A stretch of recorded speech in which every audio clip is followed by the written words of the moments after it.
Buenas tardes, mi nombre es Rogelio Flores y hoy vamos a platicar un poco acerca del capítulo número 5, que es la terminología médica. En sí solamente vamos a hablar de los prefijos, los sufijos, las vocales de combinación y, perdón, las posiciones anatómicas y los términos de movimiento. Para iniciar tenemos lo que son los prefijos, que nos dicen que es la parte de un término que aparece al principio de una palabra. Por lo general describe la ubicación y la intensidad. No todos los términos médicos tienen prefijos. Un prefijo da a la palabra raíz un significado específico. Y tenemos tres ejemplos. Por ejemplo, nea con la P al inicio significa respiración. Y a significa sin. Apnea sería sin respirar. Brady significa lento. Bradypnea sería respiración lenta. Taqui significa rápido. Y taquipnea sería respiración rápida. Es muy importante que tengamos una buena ortografía al utilizar términos médicos o cuando describamos algún tipo de movimiento del paciente, porque algunos términos son similares al escucharse, pero se escriben de distinta manera o alguna letra cambia, que hace que signifique otra cosa. Un ejemplo es el sufijo facia, que significa hablar, mientras que fagia con G significa comer o tragar. Y el prefijo dis significa difícil o doloroso. Combinando esas dos partes, disfasia significa dificultad para hablar, mientras que la disfagia significa dificultad para comer o tragar. Y aquí es donde nos damos cuenta que únicamente cambia una letra, es la que cambia todo el significado de la palabra.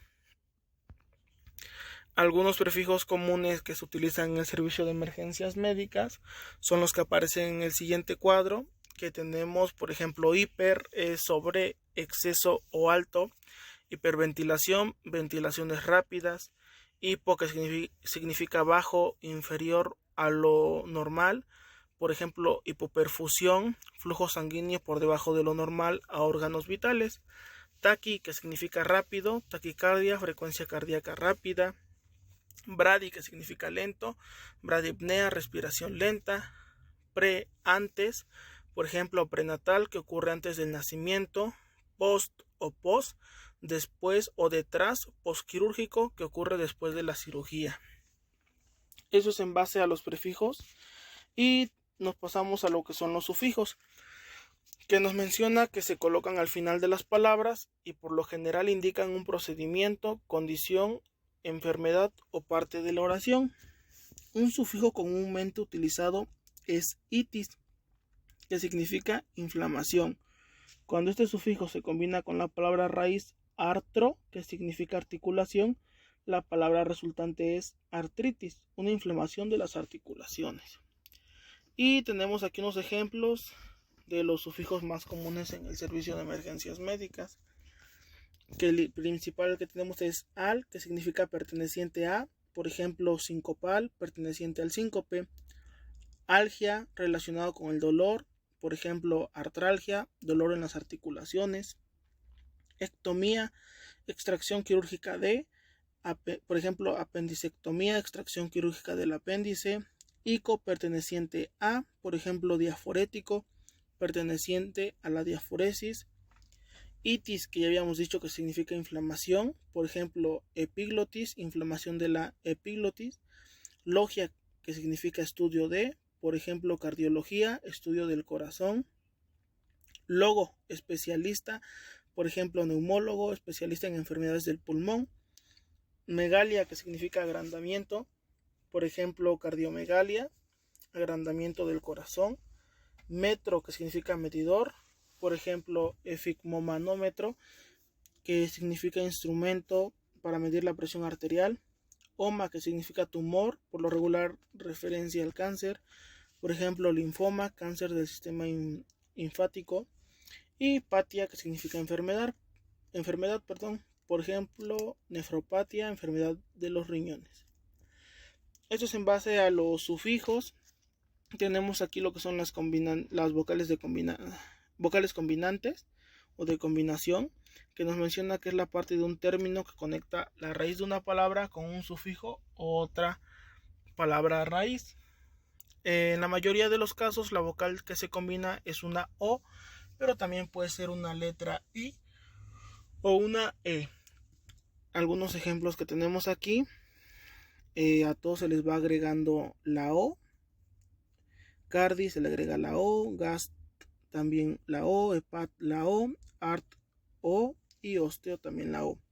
Cardio significa corazón, gastro estómago, hepato hígado, artro articulación y osteo pues significa hueso. ¿Vale?